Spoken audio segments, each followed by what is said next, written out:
I've been involved in 4-H for 11 years, and this year is my first year as a BC 4-H ambassador for the Central Interior region. And today I'm pleased to meet with Trevor Hargreaves of BC Cranberry.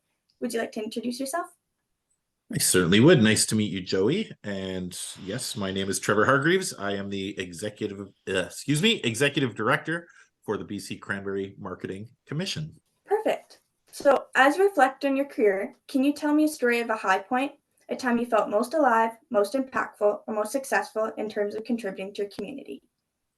I can tell you, I thought about that one very carefully over my time in agriculture, having worked for different commodity groups, and I think community is really the key word here. I think that's a critical part of agriculture. I think it's probably the strongest and most enjoyable part of being part of agriculture as an employee and as part of the larger agricultural community. It's very interdependent. It's very connected. And I think that when it comes to where I have felt most alive, it's often been during dark files, during challenging times, during crisis communications or major issues, times where you're starting your mornings very early, you're working extremely late, you're very exhausted. There's public pressure, there's media pressure. All of these things have been very difficult at the time. And I haven't navigated these things alone. I've been part of larger teams, but you're working to the greater good. You know you have the support of your coworkers, your fellow growers, fellow farmers, fellow agricultural sector connected organizations, and seeing that sense of community during challenging times, certainly I would say is where the most reward has been. To give a few specific examples, certainly around major media issues, not within the cranberry sector, but within animal related sectors, or government related issues around trade policy and specific times. A good example during NAFTA and during a lot of Trump administration politicking when it came to imports and exports of various Canadian commodities. I was fortunate enough to have my hand in that. And in all of those aspects, you felt a lot of pressure, but it was a lot of people working in an interconnected way at a very exciting time that had a lot of stakes for the country. And that would certainly be some of the many highlights within my agricultural career. Oh, wow. Thank you. I know personally for me, community, especially where I live, is super important. We're all super tight knit here, and it's amazing to have that support that you get from as many people close to you.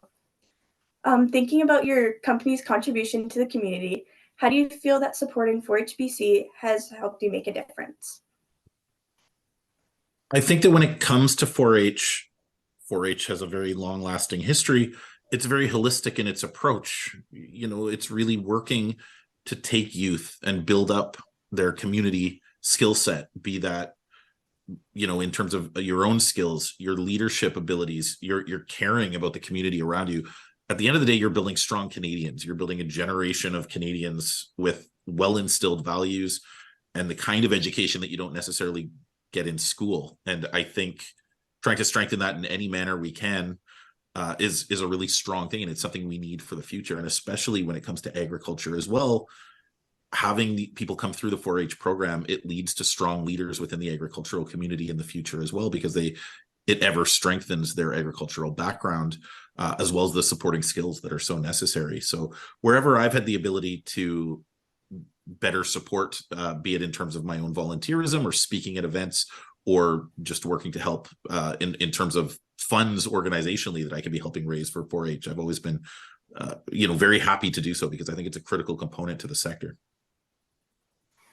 Yes, I definitely agree with you there. I find that going through the 4-H program, I've learned so much more than, say, others that haven't been through, and so much more like agriculturally and community and just even politically wise, just trying to get all those skills that you don't usually get without it.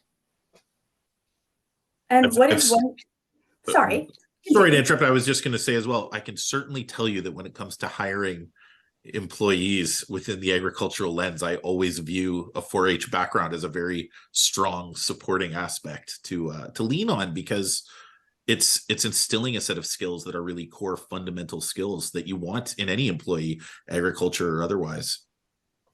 Yeah, I find that like with the skills we learn in 4-H, it's really beneficial to our later life as well. And what is one piece of advice that you would give to young leaders to inspire their future? That's a good question. I'll tell you, I was actually interviewing for a position, a staff position yesterday with a younger employee, and she said something that really resonated with me. And she said, one of the things I think about myself, I feel like I'm very coachable. And I thought that's a really interesting thing for someone to say, because you can have all the resources in the world, but if you don't recognize that they're right in front of you and that you can use them and you can learn and you can become so much stronger because you've got people to teach you and to help you and to mentor you. That's something that many people, the resources are around them. And I've seen this amongst younger employees in the past. They're not necessarily open to the learning. They're closed off. They're defensive.